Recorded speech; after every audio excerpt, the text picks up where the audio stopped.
Odom. We're so delighted to have you all with us, Dr. Odom. Good to be here. And we're excited about what you're going to tell us about history from the Calvary Baptist and also from the Odom standpoint. Good. And we'd like for you to look out into your camera first of all and tell us about Earl K., a little bit about the genealogy, including your mother and father, and some of the good points that you would like for us to have on this history tape. Well, I'm a Texan by birth. I was born on the plains of Texas around Amarillo at a little place called Claude, reared at Hereford.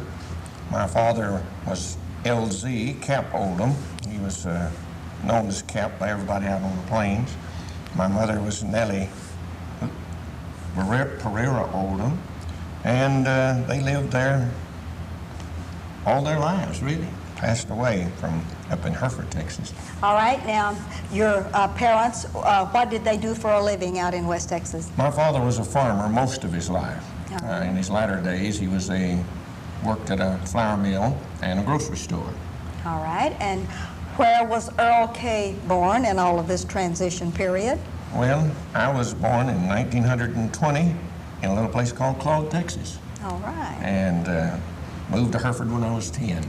All right, did you go to the schools in Claude and in Hereford, Texas? Went to the schools in a little country school my first year called Gorin, and then to Claude, and then to Hereford. All Graduated at Hereford, Texas. And what year was the magic graduation year? 1937. 1937, yes. And then from 1937, and you were in Hereford, Texas, a graduate. Then what did you have planned for your life? Well, I went to work immediately after I got out of high school for the Santa Fe Railroad as a telegraph operator, and training to be a train dispatcher. That was until 1942. 1942, I felt the call to preach and surrendered to preach, and came to Fort Worth in 1943, started to school. All right. Now let's go back to your parents just a little. What brought them to West Texas and to the farm and that part of our area?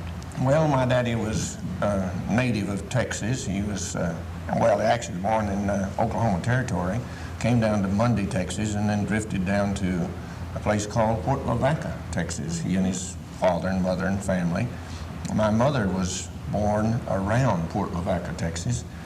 She was reared actually by an old auntie up in San Antonio, Texas, and then moved back to Port Lavaca and went to work for a family, and mother and dad met there, married there, and they just decided to come west or go out to the plains of Texas and start farming, and that was their life. Now, did you have any brothers and sisters other than Earl K.? How many were in the family? I have two brothers. Would you name them, please? My oldest brother's named Carl. He's 22 months older than my next brother, who is Clyde, and I'm 18 months younger than he. I'm the baby, and there were no girls. No girls. 3 young sons. All right, that sounds like a pretty good genealogy. We're going to get back with you in just a few minutes, but now let's go to Ms. O. And you tell us, Louise, anything you would like to about your family, your father's name and your mother's name, and anything you'd like to say. My father was Neil L. Crest, and he was a farmer and a rancher, and he married Leslie Griffith when she was quite young. I think she was 17, and there were 8 of us, and I was the middle girl, so we had a full family. And we lived, my first memory of life was really at Happy, Texas, and then we moved to Hereford, Texas, and stayed there. And I also graduated from high school in Hereford in 1940. And next year we will have our 50th reunion there. And my sisters now are scattered. I have one in Seattle. Would you name her? Joyce Looney. All right. She had the Aloe Vera Nature Nook here in Grand Prairie for about 10 years before she married and went to Seattle. All right. And then I have a sister who lives in Clovis, New Mexico, Shirley Johnson. And I have 2 sisters who live here, Katie Akers and Gloria Snyder, who lives just on the edge of Fort Worth. Okay. And both of them have been here almost as long as we have. We came in 1940, in the winter of 45, and Katie And her husband, he was in the Air Force, of course, during the war days, and they came just a few months later than that. And then in 1958, my sister Gloria's husband died, and she came here. And then my folks also moved here the last 10 years of their lives. All right, do you have any brothers? I have two brothers. Would you name them? One in Seattle, in L, and I have a spastic brother who is Dick, and he's 52. And he's been here all these years, but at this time he's in Seattle and has been since last Mother's Day. All right, now your parents came in around Happy, Texas, your first memories. Where did their folks migrate? Were they Texans or did they come from other areas? My father's folks were from Virginia, and his mother was the daughter of an Indian chief in Oklahoma, the Choctaw Marvelous. tribe. And then my mother's folks were from down around Comanche, Texas, I think, for, don't tell them how many, I guess however many years we went back that far. Oh, that is great. Now, we need to know about your career then. You had gotten the call to preach in, was it 1945? 42. 1942. Tell us where you were at that time and some of the experience and where you moved to at that time. Well, I was in Canyon, Texas, All right. working for the Santa Fe Railroad. All right. And felt the call to preach, surrendered to preach, was licensed to preach by actually the Tabernacle Baptist Church in Lubbock, Texas. All right. And then came in 1943 to Fort Worth, attended the Bible Baptist Seminary, graduated from it in 1946, and came here as pastor in the first Sunday in December 1945. 1945 until 1989 through this very day. That's 43 years and something. Yes, it is. And you had your 40th anniversary at the church building a couple of 3 years ago, Yeah. and it was very exciting. Well, yeah, we did. All right. It was a big day. Yes. Now, would you like to start out about being in church and start out with some of this memorabilia that you have here? Show us some of these pictures. All Give us right. a show and tell with this very first one, and let's line that up so maybe our camera can get In that. 1947, we built our first building. These three men were the instigators. Carlisle Smith was the architect. Perry Nash and W.W. Blackburn were the contractors on that particular building. And so we built our first building in 1947. All right. And this piece of memorabilia looks quite old. Would you tell us about that and maybe some of the people that are in that one? Okay, this is in 1964, and this has to do with the breaking ground for our new auditorium. Actually, the one that we now occupy as a auditorium or as a sanctuary. What is the little building in the background? That's the building that Tiny and Perry Nash and Carlisle Smith The very built first in building. 1947, huh? All right. That's what that building is. All right. And that building looked like this when we built it. This was our first building in 1947. And that looks like a 1947 automobile out in the front. It probably Isn't is, that and exciting? probably is mine, you know. Yes. Isn't that beautiful? All right, now would you show us a rendering of the new auditorium and probably yes, that's a good one. All right. There. Now, this is our new auditorium. This was built around 1964, and it seats about 1,200 people. And that's located, give us the formal address for your That's calendar. located at 400 West Church on the corner of Northwest 4th and Church Street. All right, and would you like to show us the interior? I think it's so magnificent, And everyone would this like is- to see that. This is the interior. The interior, of course, our seats are opera chairs with pew ends, and very comfortable, very large building, and served us well all these Beautiful years. greenery, Yes. a lovely place for a wedding. Now tell us about your educational building. Now this is the old auditorium, or the first auditorium, and the wings off are used for Sunday school, our Sunday school building. They were built around 1953 and 1956 when we added on to the old auditorium to make more Sunday school space. So that gave us something good to do. And this is very exciting. And this is our youth building. We built the youth building about 1959, and it is a building 50 by 75, which will accommodate a whole lot of young people. We have our senior high young people in that building. Do you have a daycare or anything in any of these facilities? Not in these. We have a building between this youth building and the new auditorium that we call the Long Building. It's named after my secretary who'd been with me for 42 years, Winnie Long, and we named it the Long Building. And in that Long Building, we have a daycare, kindergarten, and then we have a junior high department in that long building. It's 226 foot long. Oh, that's a wonderful tenure, wonderful buildings, a great facility that you have. We're going to let you rest a minute, and we must go back to Ms. O.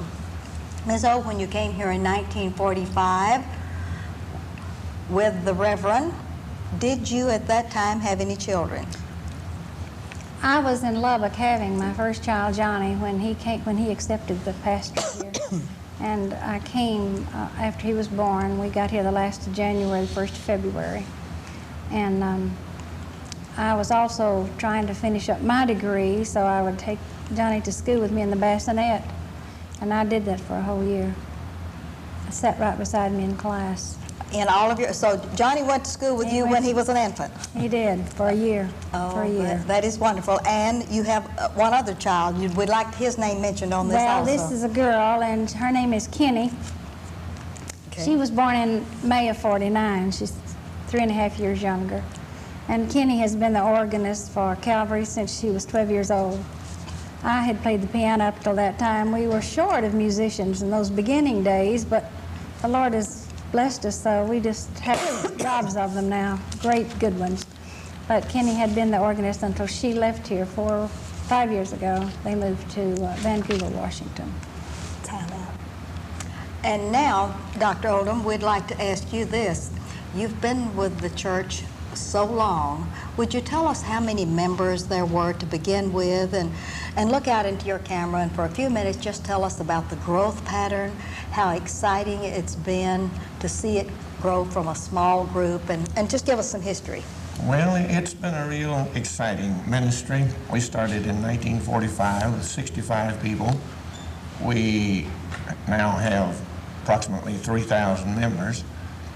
We started with a good group of people, solid group of people. They loved the Lord. They wanted to build a work for the Lord, and we did just that. When we first started, we had, well, practically all we had was Sunday school and church. And then we started having a youth camp, taking our young people to a youth camp every summer, which was a tremendous youth camp activity for us that gave us lots of young people that dedicated themselves to the Lord's work. In fact, we went for 33 years up to Sedalia, Colorado, to youth camp with our young people. And then we added Vacation Bible School to that, and that became a part of our activity. And then we added a deaf ministry, which has been going on now over 30 years, where we have a deaf class for our deaf people, and then they sit in the auditorium during the preaching service, and the person who signs what I'm saying. It's been very profitable and been very good ministry. And then we have a singles ministry that we've started. We have a senior citizens ministry. We have just about every kind of ministry now that you can have, and it keeps them occupied. Do you have associate ministers or pastors that work with you? Could you give us a breakdown and name drop a little, some like your youth minister and et cetera? Yes, we have. I have an associate pastor, Emil Valiant, who's been with me 15, 20 years. 22. And then I have a youth minister, Tommy Weir, who has been serving in that capacity for several years. And I have two secretaries and one part-time secretary. I have Charlotte Valiant, who is full-time secretary, and Winnie Long, who is part-time secretary, and then I have Ruthie Carpenter, who's the secretary. And I have a minister of visitation, Mitch Garner, who has been with us since October, and he's doing an excellent job in that capacity. You have a very excellent musical department. We attended one year when you had the live Christmas tree presentation.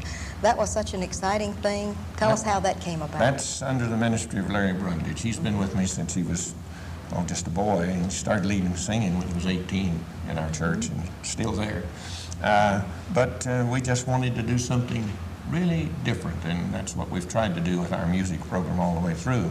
And we decided on the Christmas tree. We've done that 4 or 5 years. First 2 times we built our own tree out of Christmas trees, and then we got a steel scaffold and rented that part of it. Made it very interesting. And then, of course, during all of this time, I have doubled my ministry. I have presidented the Arlington Baptist College from 1947 to 1980, 27 years. Wonderful. Concurrently as I was pastoring this church. And that meant, of course, buying properties and training people, raising money. And, the Lord has been very good to us in that. We've been able to acquire a piece of property of over 50 acres in Arlington, and, about $8-9 million piece of property now. Built a lot of buildings on it, and we've had some 2,200 kids that have gone through that school. It's been a very, very good ministry. It's wonderful to have a man that is blessed as a minister and as an administrator. We don't find that combination very often, and the Lord has been good to you to let you lead in 2 different directions. He really that has. way. He really has. What do you think has been the most exciting of all of your adventures in preaching the Word and helping people? What is your most exciting outreach of all? Well, I think our most exciting outreach, of course, is our soul winning program. I think that's the most exciting, if you come to that. And I think, of course, our Bible teaching program is a very exciting program. I think it has gathered a lot of momentum through the years. That's wonderful. Let's get back to Ms. O. Ms. O, all of this time when you were bringing Johnny along and Kenny along, we know that you had lots of responsibilities at church. What were the exciting things that you got to do to hold up the hands of your favorite minister and minister to people, and your own personal outreach? What has been your favorite? Well, I began with the young people's department. I started the first, what we called a training time at that time, and with the help of Mrs. Loretta Mayo, who was a member of that church. And then in a few years we turned that over to Harvey and Lydia Lindsay. Now they were old-time Grand Prairians too, and they led our youth until, I don't know, 6, 8, 10 years, and then Harvey died. And then through the years we've had different youth groups, and I've always been in the middle of that. And now I have superintended the senior high department for going on to 22 years. That may be too long, I don't know, but I've done all right with it so far. And then I've always had my senior, I teach the seniors, and I have for many years, I don't know how many. And is this the seniors in high school? Yes, the seniors in high school.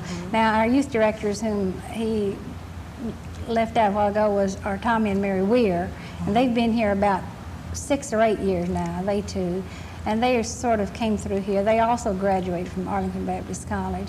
And through the years, I've taught out at the college. I taught 28 years in speech and ethics while he was teaching. We've really had a full load. And through that, and then one thing I'd like to mention, though, is our teen ethics, which has been a real powerful asset to our church. That was sort of born inside of me, and we celebrated our 25th anniversary in teen ethics. That's for high school kids only. We had them separated, boys and girls. And then through the years, I've had a helper, Mrs. Janetta Page. And she's been with me through all these years, and this is her last year. That's why there's a little bit of interest in that. But that has really been a salvaging of young women. It's a secret time. We meet for 2 hours, one night a month, the last Monday of the month. And we discuss, anything we discuss, those girls cannot discuss outside. Not that we say anything bad, they shouldn't, but they've got to learn a lot of strength of discipline, of secret keeping too. So that has been one of my greatest joys, that and the Vacation Bible School. We have had fabulous results with our Bible schools through the years. In fact, we just almost gear our church organization from Bible school to Bible school. Dr. Oldham, with your influence in this community, would you just let everyone in Video Land know how important it is to have a real base, a real spiritual base, and really give a hard sell like you do almost from the pulpit in a few minutes that we have left. I've been in your assemblies when you have done this, and I'd like to hear you do that for our viewing audience today. Well, I think it's imperative, naturally, that a person have a deep spiritual relationship with the Lord. I think it's imperative for their own life, not only hereafter, but it's imperative for their life here. I don't think we can be rightly related to our fellow man until we're rightly related to our Lord and Savior Jesus Christ. So I believe that we need that type of relationship with the Lord, and the leadership and the guidance of the Spirit of God to guide our lives and direct our lives day by day. It's a commitment that I think we need to make, and that has to be made if our lives are going to really count for the Lord.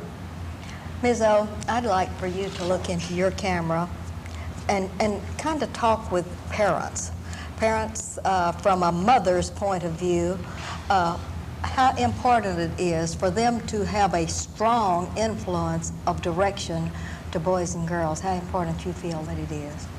Well, I would say a parent that would neglect to give their child a spiritual foundation from birth through their entire youth would fail that child. Because when you get out in the world and when you live life, wherever you go, when you don't have that, you have no place to turn. And that's one of the problems we see now.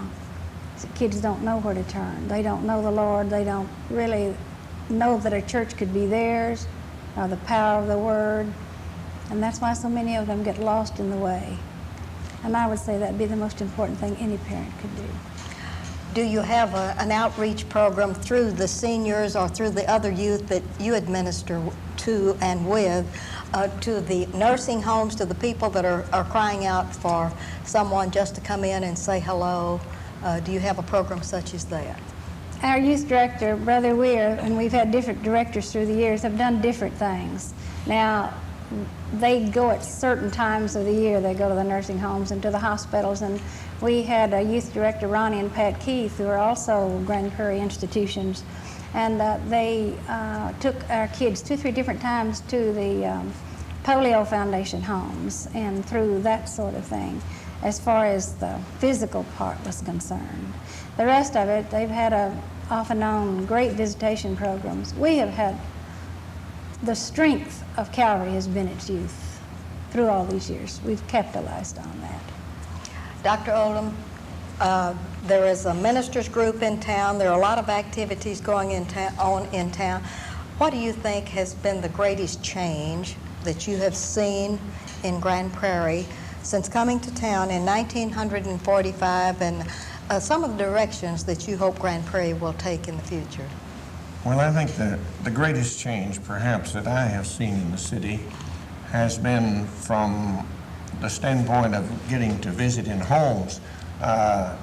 In 1945, usually you had someone at home, regardless. When you knocked on the door, somebody would be there. Mm-hmm. Now, we can visit perhaps 100 homes and only maybe 8 or 9 people will be there, because the change has been that our whole work-away life, daily life, has changed. And now each home has usually a mother and father working, and you're just not able to catch them at home like you used to. I think that's changed. I think there has been a change in the laxity, the spiritual laxity of people. I think we're more lax now than we were 40 years ago. And that perhaps goes along with the prosperity and so forth, as it has always done in history. Of your 3,000 members that you have at Calvary, do you find a change in the age groups? Do you have a mixture of the old and the young, or are you primarily a younger congregation? What is that composite? I think we have a very good mixture of all ages. And now a lot of our people started out with us way back yonder, and they're still there, and they're not as old as I am, but they're getting up in their years. And then we have a real active group of what we call prime timers from 28 to 40, very active group. And then the young group, younger couples and young adults. All of these are, it's a very good balance that we have. I'm also concerned about your outreach into the community, not just through the senior citizen homes and the nursing homes. What do you all do as far as community outreach and feeding the hungry, the clothing? Do you have clothing closets or something exciting you can talk to us about that? We do not have a clothing closet as such. We help primarily those people within our own ranks that really need help. And now we have tremendous calls for help because we're right on the highway and we have a lot of transits that come through. And we help those that we feel like are helpable and try to give them something not only physical but spiritual. Ms. O, if you were talking to the young ladies in Videoland that may someday marry a young man that is going to give his life of service to the church, what would you say to them? What would be maybe some of the things they would have to give up, or what would be some of the benefits? Well, I can't say that I gave up anything. I've had a full, total life. If I were to say that, I wouldn't have any other. And it has not been dull. It has not been set apart. And I've had a part of everything in this world. So to me, these sob stories that some people make, I don't understand those. Because to me, I've had the best part, the good part, and the less too. And I can't see that it could get any better. And that's not just words. That's not just saying that. That's the truth. And of your career as a parent, as a mother, as a wife, as an educator, and as a professor in college, of all of those, of the composite of all, what has been, I would say, the most fulfilling of all of those to you personally? They've all been a part of one. Mm-hmm. I don't know that I could take one part from the other because it's all been a part of one. The school and the church have been my life along with my children and everybody I love. It's been such a delight talking with you two wonderful people from Grand Prairie, Texas, longtime residents, longtime devoted Christians to our community. We want to thank you for adding to our history and telling us some of your inner secrets about your family, about your genealogy. It's been a delight having you on the show. It's been delightful to be here. We've enjoyed it. We really have. We appreciate you asking us. And I just hope you like Grand Prairie as well as Grand Prairians like the Oldhams. Oh, we like Grand Prairie. Thank you. I want to thank y'all for being here. You. Y'all are wonderful. And this is Ruthie Jackson reminding you that history is as we live and do. And if y'all will be with me just a minute.